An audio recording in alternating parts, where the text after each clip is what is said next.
This type of position shows students that doors are open and that opportunities are there, and there is a person in their corner who believes in them.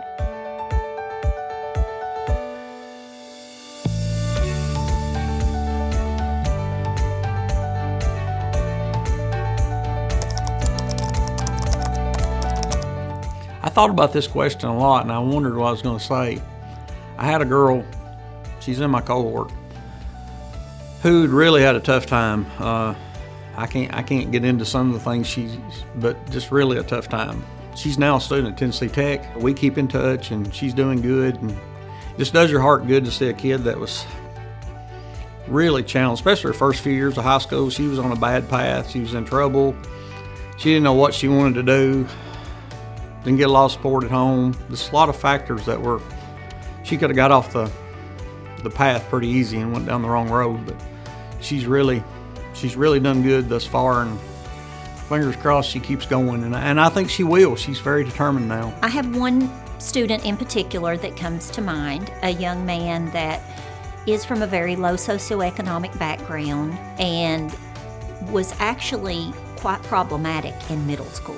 When he came to me at the beginning of the grant as a 7th grader, and as an 8th grader, it was one of those, so-and-so teacher is going and they'll watch him, just so he could, be allowed to go. And we found that he had a love for cooking as he came to our high school. And through the culinary arts department, our culinary arts teacher was instrumental in that, and some other people in the community. Gear Up, we fundraised, and the culinary department fundraised. The school, we sent him to a culinary school in California. He worked very, very hard to get accepted. He went out there on his own. He had never been out of the state. He had never been anywhere on a plane, and went by himself, stayed in housing. He was gone for 3 weeks. And when he came back, it just totally transformed him. And he is now at Walters State in Sevierville at culinary school. He has worked in a restaurant there locally. He worked for a long time at Dollywood, cooking in one of their venues, and he has just made everything worthwhile for all the teachers that have helped him get there. One of my success stories is a student that's in our cohort who is currently at East Tennessee State University. She is a first-generation college student, and when we took her to tour ETSU a few years ago, she immediately fell in love with the campus and could see herself there. But because her parents have never gone off to college, they were afraid for her to go that far away. It's about 3.5 hours from where we're at to ETSU. And she kept coming and meeting with me and really wanting to pursue her opportunities at ETSU, but dealing with the fact that her parents didn't even want to go tour it at first with her. They were just afraid of her going that far away. We just started with little baby steps, and thankfully, it was a family that I was able to work closely with and continue to help them to learn more about the college and everything that was there. And eventually, they decided to go with her and tour the school and saw everything that she saw in it. And she is now there in her 2nd semester. She has a 4.0, and she is really thriving and excelling. And I see her younger brother now also wanting to follow in her footsteps. I would say a lot of my TCAT students are my success stories, because a lot of those students are first-generation college goers, and they may not have even looked at a post-secondary institution until they were introduced to a TCAT. And then just to see them thriving in that atmosphere is just amazing. I have a senior this year that he is a special ed student. Due to Gear Up and due to kind of some scheduling and some liaison work, he's actually spending half his day at a TCAT, and he is just excited and thriving there, and he's doing great. Even in school where he's struggled before, he's really doing well in school so that he can do well in post-secondary. We just have our cohort there now post-secondary, so they've been there 1 year. We had a couple of students that were able to get full rides. They were two totally different situations. One was a child that's been raised by his grandparents the whole time, and his grandparents couldn't pay, but he wanted to go to ETSU, and so he applied and did the video, and he was kind of socially awkward a little bit, but we coached him, and he was able to do his interview successfully. He was able to do all of his essays successfully and ended up getting a full ride scholarship. And another one, it's the same for UTK, was one of the only ones in the county to receive it because of some of the coaching that she received through Gear Up and through other teachers and things in the school. I'm going to talk about one from this year, so I'm not exactly sure how his story is going to end. I had him as a 10th grader in class, and he was a difficult student, to say the least. He was the class clown, but I knew that he wanted attention because he needed it, and he needed it in a positive way. Last year, over the summer, he took a job with one of my really close friends who owns a welding business. I had no idea that was going to happen, and one day my friend calls me and says, "Hey, do you know this kid? He goes to Polk County High School." And I said, "I absolutely do. How do you know him? What's the story?" And just through a friend of a friend, he ended up getting a job at this place. This kid was going to drop out that summer. He was not going to come back senior year.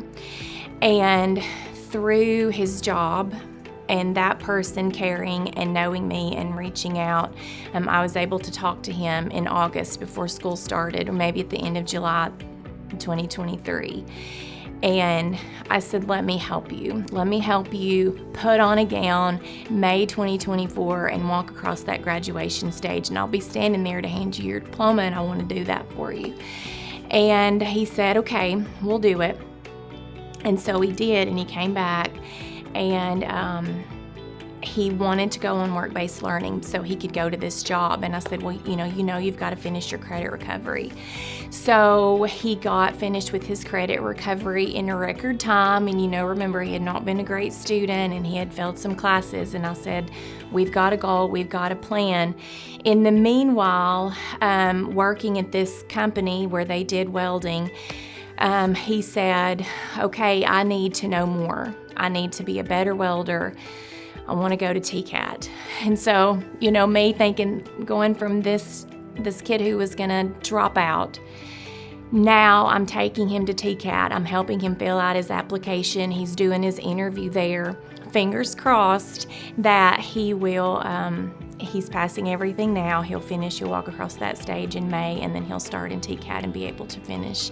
We have a student who, during COVID, was in a economically disadvantaged situation. It was he and his mother, and so we at the district level helped to get him established so far as his dual enrollment classes. We got him the internet going so that he could continue, because he was having to, fortunately enough, he lived close enough to one of our elementary schools that he was going and sitting in the parking lot and would get on their Wi-Fi to thus complete his coursework. He is in his third year, about to finish and go into his fourth year at Sewanee. And that's not where it stops. His mother also went back through the Reconnect and went to TCAT, and she is one of the legal assistants for a local judge in our district.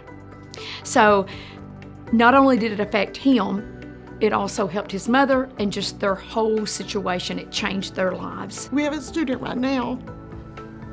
Mom died, Dad died. She lives with an aunt who does not get out of the chair because she's too old. This student is a twin. Her twin brother left the school to go to another school for golf opportunities.